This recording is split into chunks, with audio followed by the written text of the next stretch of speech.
ആത്മബന്ധുക്കൾക്ക് വിനീതമായ നമസ്കാരം. നാം ഇവിടെ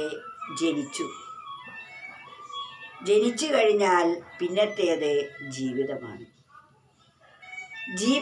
ജീവിച്ചുകൊണ്ടിരിക്കുമ്പോൾ നമുക്ക് തുടർച്ചയായി എന്നും ജീവിക്കാനാണ് ആഗ്രഹം. ഓരോ ലോകത്തിലെ വിഷയങ്ങളും എത്ര തരം ആനന്ദപ്രദമാണ്. ഇതൊക്കെ ഉപേക്ഷിച്ച് താൻ എങ്ങനെ പോകും? എന്നാൽ ഇതിനെല്ലാം ഒരു പരിസമാപ്തിയുണ്ട്. ജീവിതം ജീവിക്കുന്നു, അതിൻ്റെ അന്ത്യം ഉണ്ടാവുക എന്നത് സ്വാഭാവികമാണ്. അത് നാം ധരിച്ചിരിക്കണം. മരണം എന്ന അവസ്ഥ അതെല്ലാവർക്കും ഭയപ്രദമായിട്ടാണ് അനുഭവമാകുന്നത്.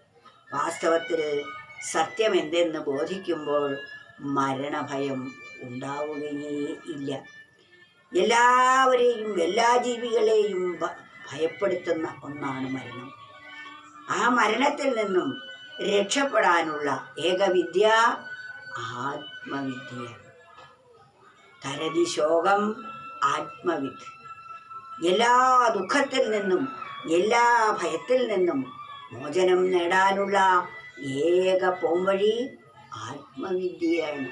ആ ആത്മവിദ്യ നേടേണ്ടതാണ് ഓരോ മനുഷ്യൻ്റെയും മുഖ്യമായ കർത്തവ്യമായിരിക്കുന്നത്. അതുകൊണ്ട് നാം ഗ്രഹിക്കണം, ജീവിതത്തോടൊപ്പം മൃത്യുവുമുണ്ടെന്ന തത്വമറിഞ്ഞവർക്കത്തലില്ല. മൃത്യുവെന്ന ജീവിതാന്ത്യമല്ലോർക്കുകിൽ ജീവിതത്തിൻ്റെ തുടക്കമത്രേ. ഈ 4 വരികളിൽ എത്ര വലിയ സത്യത്തെയാണ് നമുക്ക് വെളിവാക്കി തരുന്നത്. ഇത് മനസ്സിലായി കഴിഞ്ഞാൽ പിന്നെ നാം ഭയപ്പെടേണ്ടതായിട്ട് ഒന്നും തന്നെ ഇല്ല. അതാ പറയുന്നത്, ജീവിതത്തോടൊപ്പം മൃത്യുവുമുണ്ടെന്ന നിഴൽ പോലെ നമ്മെ ഓരോരുത്തരെയും ജനിച്ച നാൾ മുതൽ നമ്മെ പിന്തുടരുന്ന ഒന്നാണ്, നിഴൽ പോലെ പിന്തുടരുന്ന ഒന്നാണ് മരണമെന്ന പ്രഹേളിക, മരണമെന്ന സത്യം. അത് ഭയപ്പെടുത്തുന്ന ഒന്നും അല്ല, ആശ്വാസപ്രദമായ ഒന്നാണ് മരണം. മരണത്തെ അങ്ങനെ വേണം നമ്മൾ കാണാൻ. കാരണം എന്താണ്? ജീവിതത്തോടൊപ്പം മൃത്യുവുമുണ്ടെന്ന തത്വമറിഞ്ഞവർ കത്തലില്ല. ജീവിതത്തോടൊപ്പം മരണമുണ്ട് എന്ന് ആ തത്വം നാം ബോധിച്ചു കഴിഞ്ഞാൽ നമുക്കൊരിക്കലും ദുഃഖമില്ല. കാരണം മൃത്യുവെന്ന ജീവിതാന്ത്യമല്ലോർക്കുകിൽ. മൃത്യു എന്ന് പറഞ്ഞാൽ ജീവിതത്തിൻ്റെ അവസാനം അല്ല. മൃത്യുവെന്നാൽ ജീവിതാന്ത്യമല്ലോർക്കുകിൽ ജീവിതത്തിൻ്റെ തുടക്കമത്രേ. മറ്റൊരു ജീവിതത്തിൻ്റെ തുടക്കമാണ്. ഇവിടെ നമ്മൾ എപ്രകാരം ജീവിക്കുന്നുവോ അതിനനുസരിച്ച് നല്ല നിലയിലാണ് ജീവിച്ചതെങ്കിൽ അതിനേക്കാൾ ശ്രേഷ്ഠമായ മറ്റൊരു ജീവിതത്തിൻ്റെ തുടക്കമാണ് മരണം എന്ന് പറയുന്നത്. ജീവിതത്തോടൊപ്പം മൃത്യുവുമുണ്ടെന്ന തത്വമറിഞ്ഞവർക്കത്തലില്ല. മൃത്യുവെന്നാൽ ജീവിതാന്ത്യമല്ലോർക്കുകിൽ ജീവിതത്തിൻ്റെ തുടക്കമത്രേ. എത്ര വലിയ ആശ്വാസപ്രദമായ വാക്കാണിത്. നാം ഇവിടെ നല്ല നിലയിൽ പരീക്ഷയ്ക്ക് ഒരു കുട്ടി എല്ലാം പഠിച്ചു കഴിഞ്ഞ് ശുഭാപ്തി വിശ്വാസത്തോടു കൂടി പരീക്ഷാ ഹാളിൽ ചെന്ന് എല്ലാ പേപ്പറും വാങ്ങി നോക്കുമ്പോൾ എല്ലാം താൻ പഠിച്ചത് തന്നെയാണ്, തനിക്കറിയാവുന്ന ഉത്തരങ്ങളാണ്.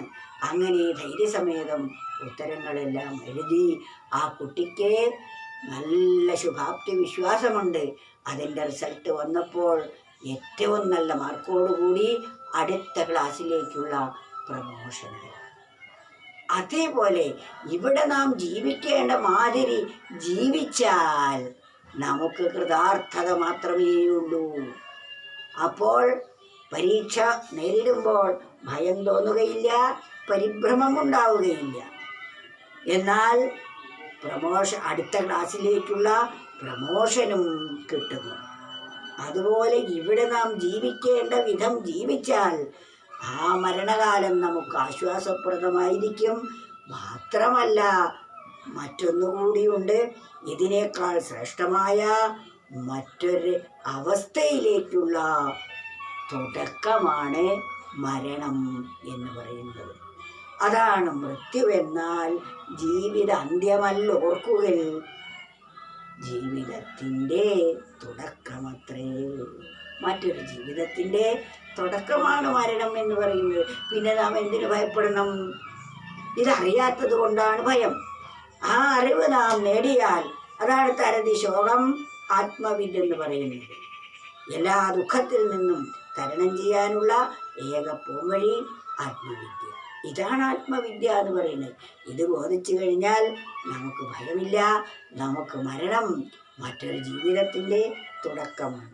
എന്നാൽ നാം ഈ ദേഹത്തിൽ വെച്ച് ആ പരമസത്യം അനുഭവവേദ്യമായി കഴിയുമ്പോൾ നമുക്ക് ജനനമോ മരണമോ ഇല്ല എന്ന സത്യം നമുക്ക് വെളിവായി കിട്ടുന്നതാണ്. അതാണ് ജീവിതത്തിൻ്റെ പരമമായ അവസ്ഥ. മോക്ഷം എന്ന് പറയുന്നത് അതുതന്നെയാണ്. അതാണ് നാം നേടേണ്ടത്. ജീവിതത്തോടൊപ്പം മൃത്യുവുമുണ്ടെന്ന തത്വമറിഞ്ഞവർക്കത്തലില്ല. മൃത്യുവെന്നാൽ ജീവിതാന്ത്യമല്ലോർക്കുക, ജീവിതത്തിൻ്റെ തുടക്കമത്രേ.